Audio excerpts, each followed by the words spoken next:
Bismillahirrahmanirrahim. Assalamualaikum warahmatullahi wabarakatuh. Selamat pagi, salam sejahtera bagi kita semua. Shalom, Om Swastiastu, Namo Buddhaya, salam kebajikan. Salam sehat, penuh semangat. Rekan-rekan media, saya ingin menyampaikan hasil ratas di mana Bapak Presiden memberi arahan untuk mendirikan Indonesia Tourism Fund atau dana kepariwisataan Indonesia, yaitu sebuah dana yang difokuskan untuk mendukung penyelenggaraan event, promosi pariwisata, dan juga nation branding atau peningkatan image Indonesia di mata dunia. Seperti kita ketahui bersama, setelah sukses menjadi host G20 dan presidensi G20, dan juga setelah sukses keketuaan ASEAN, banyak sekali event-event internasional yang memberikan dampak ekonomi bagi pariwisata kita. Mulai dari event olahraga, event musik, seni dan budaya, dan juga event-event yang berkaitan dengan ekonomi kreatif.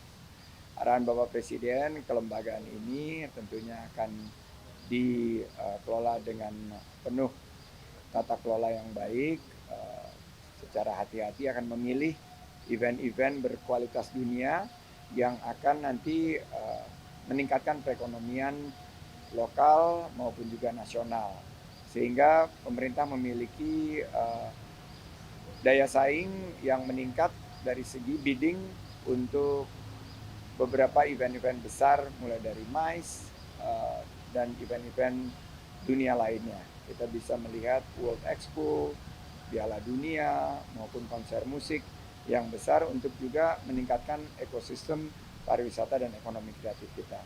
Sebagai contoh, MotoGP yang diselenggarakan bulan Oktober berhasil meningkatkan dampak ekonomi di atas 8 triliun dan NTB sendiri menjadi penyumbang pergerakan wisnus terbesar di bulan Oktober. Ini karena ada satu event yang menjadi event unggulan. Nah, kita berharap ratas ini akan segera diterbitkan Perpres di bulan ini, sehingga di 2024 dana pariwisata ini bisa segera dioperasikan. Tadi juga Presiden menitipkan bahwa kita harus mampu untuk menghadirkan pariwisata yang berkualitas dan berkelanjutan. Jadi kunjungan wisatawan harus meningkat dan juga dampak ekonomi kepada masyarakat juga harus bermanfaat. Demikian. Terima kasih.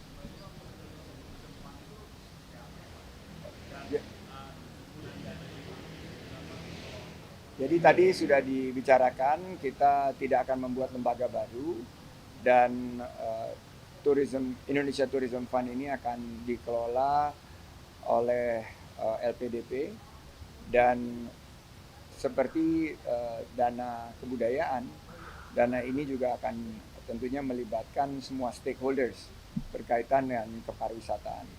Juga dibicarakan target untuk tahun pertama sekitar 2 triliun rupiah dana yang dikelola, dan nanti dari hasilnya ini akan mendukung event-event, baik event nasional, event internasional, dan kami akan menyusun calendar of event mana yang nanti akan dikurasi secara penuh kehati-hatian untuk diajukan agar bisa ditetapkan oleh pemerintah menjadi event yang akan didukung oleh Indonesia Tourism Fund.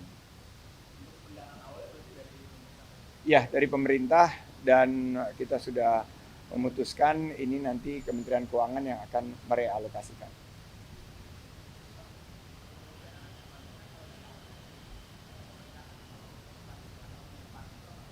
Ini nanti akan dikaji karena tahun depan pariwisata ini akan mengkontribusikan lebih dari 220 triliun rupiah. Tahun ini semua target terlampaui sampai harus direvisi 2 kali lipat. Berarti devisa pariwisata dan sumber pemasukan dari sektor pariwisata ini sangat tinggi. Tentunya dari lama tinggalnya wisatawan dan jumlah belanja dari wisatawan mancanegara sekitar $1.500 per wisatawan ini yang berkontribusi terhadap ekonomi kita. Nanti teman-teman di Kementerian Keuangan yang akan merumuskan untuk tahun-tahun ke depan alokasi untuk pengisian Indonesia Tourism Fund ini akan disesuaikan seperti apa. Tidak akan membebani para pelaku usaha, tidak akan membebani para wisatawan, dan kita akan kaji untuk tahun-tahun ke depannya.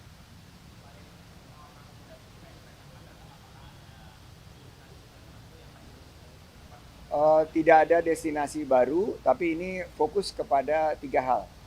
Nation branding, promosi pariwisata, dan juga penyelenggaraan event nasional dan internasional. Tahun depan kita kan dari tahun ke tahun kita akan mengajukan, tapi event-event unggulan seperti MotoGP, F1 Powerboat, dan turunannya karena kemarin sudah sukses juga Aqua Bike Jet Sea World Championship. Tapi kita juga tidak menutup event-event favorit masyarakat seperti Pacu Jalur di Kuansing, Momboa Tumbe di Luwuk di Kabupaten Banggai, event yang juga ada di Indonesia Timur, maupun event-event unik lainnya yang bisa menjadi perpaduan antara budaya, kelestarian lingkungan, dan juga event-event yang melibatkan masyarakat sehingga bisa membuka peluang usaha dan lapangan kerja serta memberdayakan UMKM.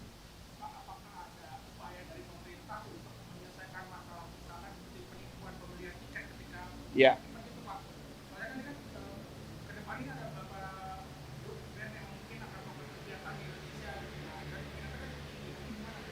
Jadi saya ingin menyampaikan kepada seluruh masyarakat bahwa tahun 2024 ada paling tidak 2-3 band besar dunia yang akan datang maupun juga kegiatan event festival yang besar. Mohon diperhatikan bahwa tiket itu harus didapatkan dari sumber-sumber yang terpercaya, sumber-sumber resmi. Jangan semudah itu untuk mempercayakan kepada jalur-jalur yang tidak resmi, jalan tikus dan lain sebagainya. Karena percaloan ini bukan hanya dialami Indonesia, tapi juga kemarin di negara-negara lain dialami. Kuncinya adalah kedisiplinan masyarakat bahwa kalau tidak bisa mendapatkan tiketnya dari jalur-jalur yang resmi yang dapat dipertanggungjawabkan keasliannya. Itu yang pertama. Yang kedua, kami akan terus melakukan sosialisasi bekerja sama secara masif dengan penyedia layanan informasi digital agar masyarakat betul-betul paham tentang jumlah tiket dan mereka bisa menyocokkan jika ditawarkan tiket dari pihak lain keasliannya, sehingga tidak ada yang seperti terjadi sebelumnya baru di hari H mereka menyadari bahwa tiket itu tidak asli dan tiket palsu itu justru menjadikan reputasi Indonesia untuk mengundang banyak kegiatan-kegiatan dunia ini berpotensi terganggu. Oleh karena itu pemerintah akan fokus untuk memastikan sosialisasi dan edukasi serta hukuman yang tegas kepada para pelanggar tindak pidana ini agar tidak mengulangi dan ada efek jerah.